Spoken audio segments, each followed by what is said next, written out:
In the summer of 1999, in a quiet Florida neighborhood, a tragic event unfolded that would capture the nation's attention and spark a fierce debate about justice, childhood, and accountability. This is the story of Lionel Tate, a 12-year-old boy who became the youngest person in American history to be sentenced to life in prison without the possibility of parole. How did a child, barely a teenager, end up facing a sentence typically reserved for the most hardened adult criminals? It all began on July 28, 1999. Lionel, who weighed around 170 pounds, was left in the care of his mother's friend, Kathleen Grosset Tate, while she was at work. He was playing with Kathleen's 6-year-old daughter, Tiffany Eunick, a girl who weighed just 48 pounds. What happened next in that playroom would forever alter the course of two families' lives. Later that day, Kathleen received a frantic call from her daughter, Lionel's mother. Tiffany wasn't breathing. When paramedics arrived, they found the little girl unconscious. Despite their best efforts, Tiffany was pronounced dead at the hospital.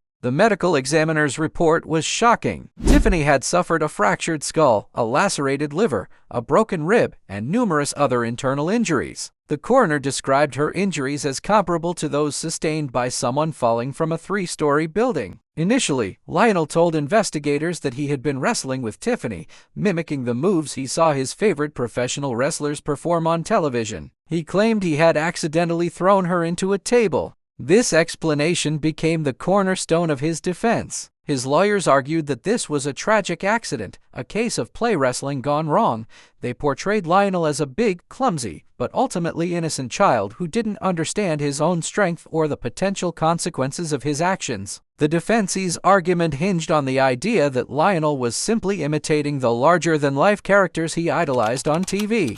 They suggested that the world of professional wrestling, with its scripted violence and seemingly harmless body slams, had blurred the lines between fantasy and reality for the young boy. To many, this seemed plausible. After all, how could a 12-year-old possess the malicious intent required for a murder conviction? The public was divided. Some saw a monster, while others saw a child who had made a terrible, fatal mistake. However, the prosecution painted a very different picture. They argued that the sheer severity and number of Tiffany's injuries, over 35 in total, could not have been the result of simple horseplay. They presented evidence suggesting the injuries were inflicted over a sustained period, indicating a brutal and prolonged assault, not a single accidental slam. The prosecutor, Ken Padowitz, famously argued in court, the defendant's actions were not the playful actions of a child. The defendant's actions were cold, callous, and cruel. They believed Lionel knew exactly what he was doing and intended to cause serious harm. The jury was faced with an incredibly difficult decision. They had to look past Lionel's age and focus on the evidence. Under Florida law at the time,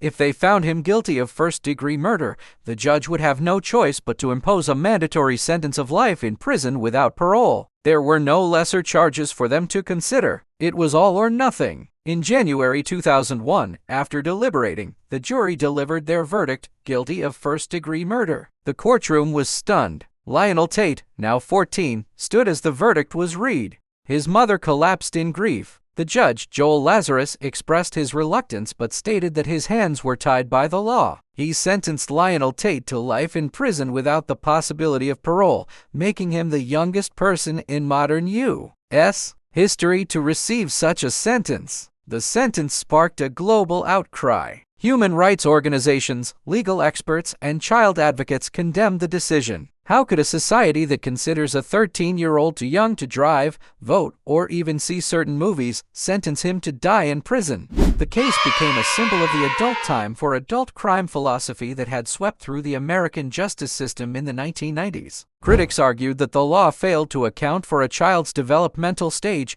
their capacity for rehabilitation, and their limited understanding of consequences. The wrestling defense also came under fire. World Wrestling Entertainment, the WWE, issued statements clarifying that their shows are entertainment and come with clear warnings not to imitate the stunts. They distanced themselves from the case, emphasizing that what happened to Tiffany was far from the scripted performances seen on TV. The legal battle for Lionel Tate was far from over. His case went through a lengthy appeals process. His lawyers argued that his original trial was unfair, partly because he had not undergone a competency evaluation to determine if he truly understood the legal proceedings against him. 3 years after his conviction, in 2004, a Florida appeals court overturned the verdict. They ruled that Tate's mental competency should have been evaluated before his trial.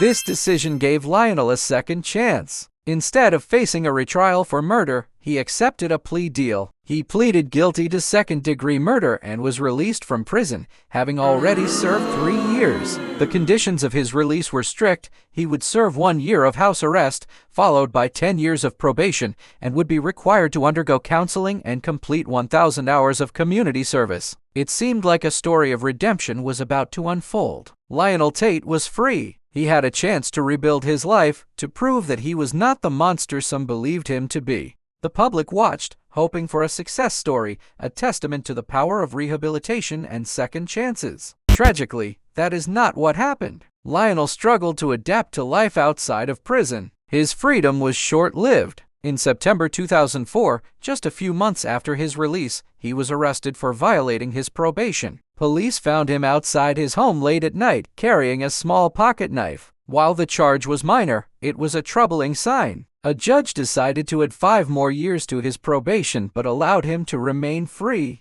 But the trouble didn't stop there. Less than a year later, in May 2005, Lionel's life took a much darker turn. He was arrested again, this time for a more serious crime. He was accused of robbing a pizza delivery driver at gunpoint. According to the delivery driver, Lionel, armed with a handgun, demanded the 4 pizzas he was delivering, which were worth about $30. When police searched Lionel's apartment, they found a handgun. This time, there was little public sympathy. He had been given a rare second chance, and in the eyes of the law and the public, he had thrown it away. His lawyers tried to argue that he was immature and easily led astray by a friend who was with him during the robbery, but the court was not convinced. Facing the possibility of another life sentence for armed robbery and violating his probation, Lionel Tate accepted another plea deal. In 2006, he pleaded guilty to violating his probation and to armed robbery. He was sentenced to 30 years in prison. The judge in this case told him, "You've been a problem to the community. I don't see any hope for you." As of today, Lionel Tate remains incarcerated in a Florida prison.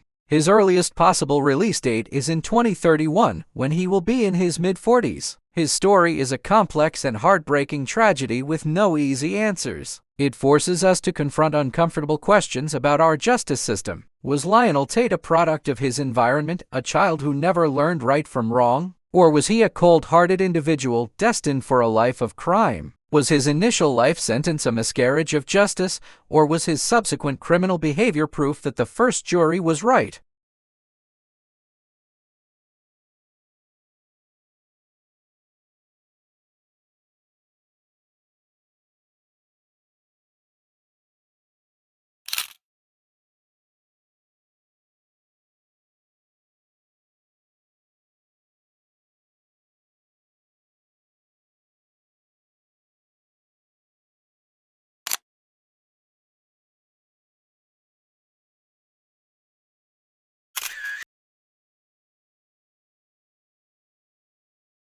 A young boy, Lionel Tate, lost his childhood and his future, first to a prison cell and then to a cycle of crime he couldn't seem to escape. It's a dark chapter in legal history that leaves us with more questions than answers, a cautionary tale about justice, mercy, and the price of a second chance. Thank you for watching. If you found this story compelling, please like this video and subscribe to our channel for more deep dives into fascinating and important cases. Let us know your thoughts on the Lionel Tate case in the comments below.